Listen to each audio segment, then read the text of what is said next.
Hello everyone and welcome back to My Opinion.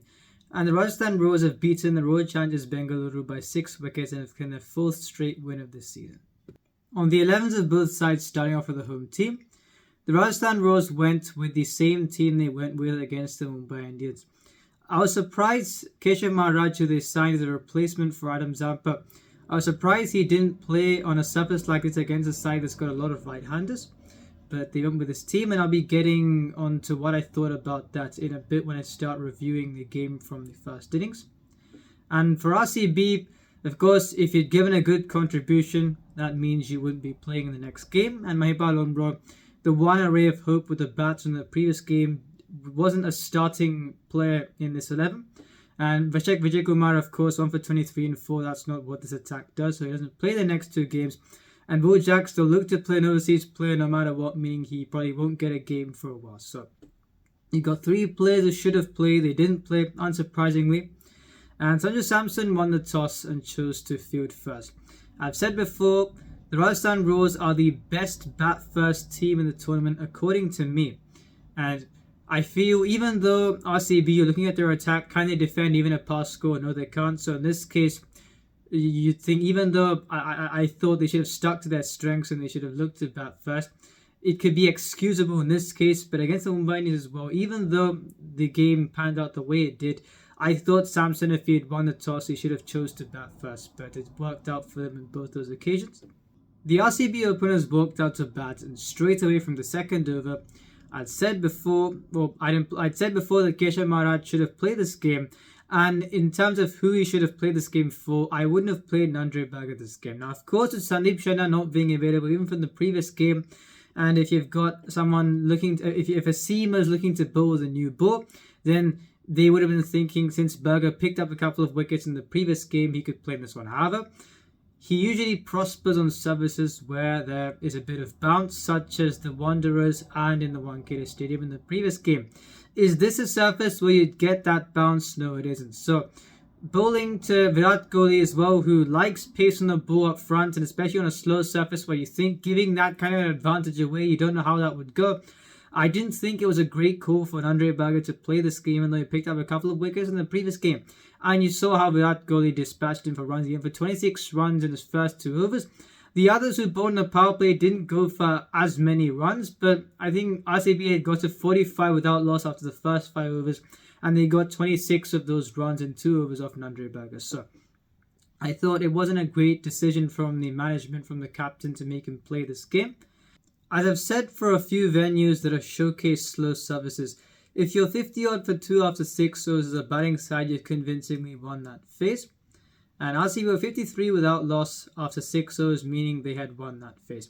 They were 80 odd without loss at the halfway mark, and then at around 14 overs, they were 123 without loss. Some of I think 13.4, 123 without loss. So they were going about things quite well for the majority of the innings. And would 180 have been enough to defend when you're bowling with this attack against the Rajasthan Royals batting lineup? Probably not.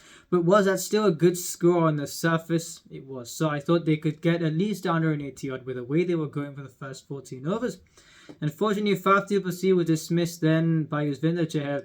And Glenn Maxwell playing a shot that we've seen him play his fair share of ordinary shots. He's a mercurial contributor, but in this case, just watching that shot live, I really thought I was more than puzzled when I saw him play that shot.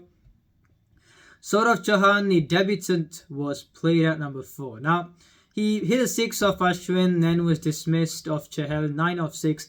And he's only played his first innings, so I don't think there's anything to judge. The rumour is he's an attacking batsman.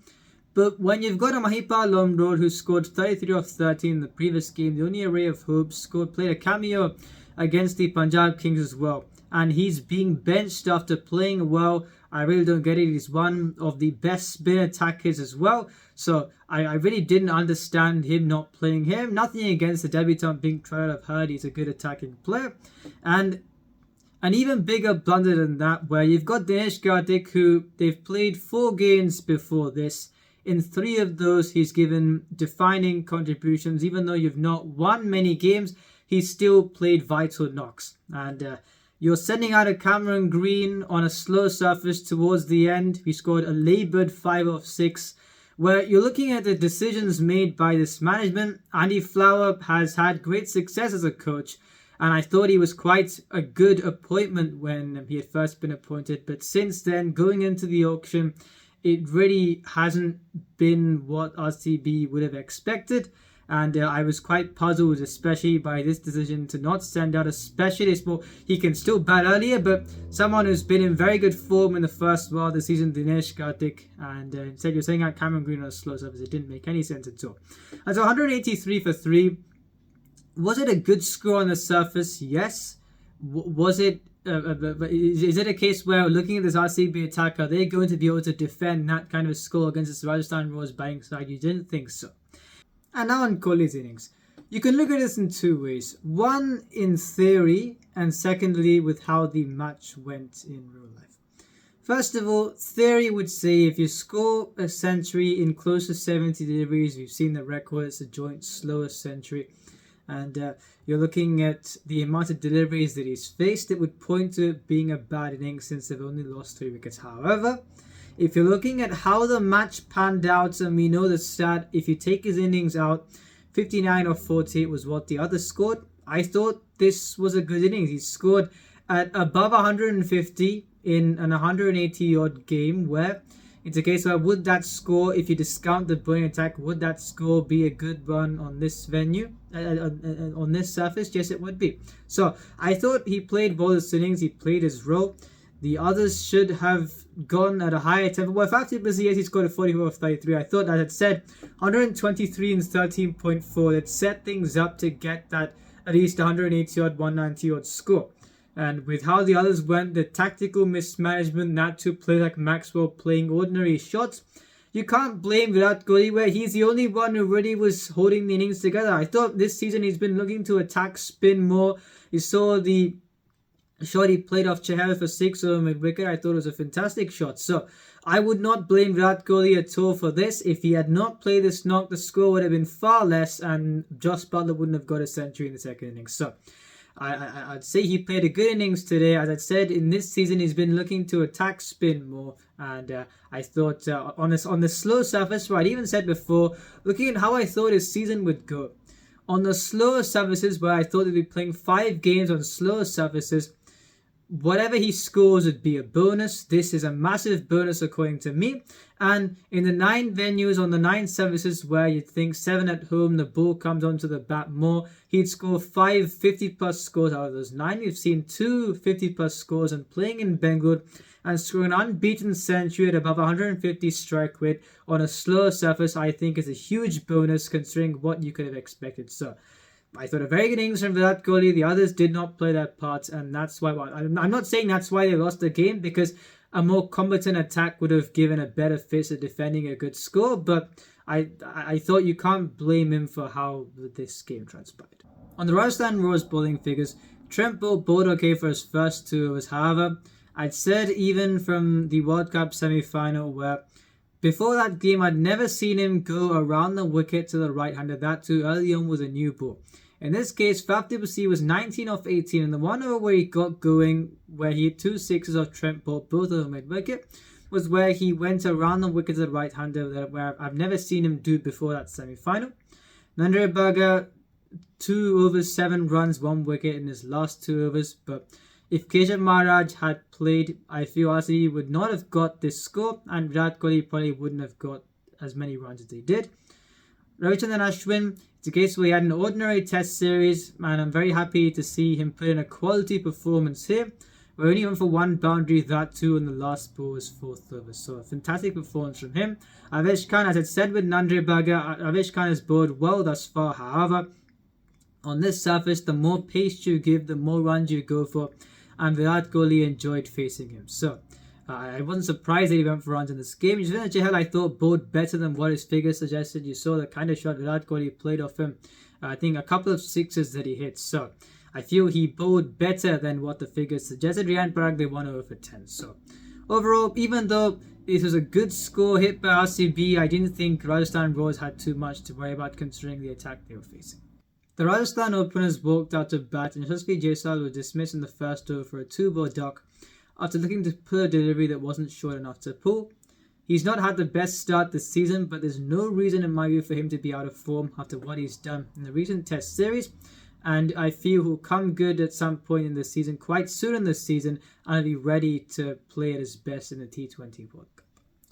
And I think the Rajasthan Royals are on 34 for 1 after 5 overs. As I said, for the first innings and the desired innings progression when you're batting on a slow surface, you should look to get 50 odd in the first 6. When you're 34 for 1, even though you're not facing up against an attack that's going to scare you, you are behind the 8 ball.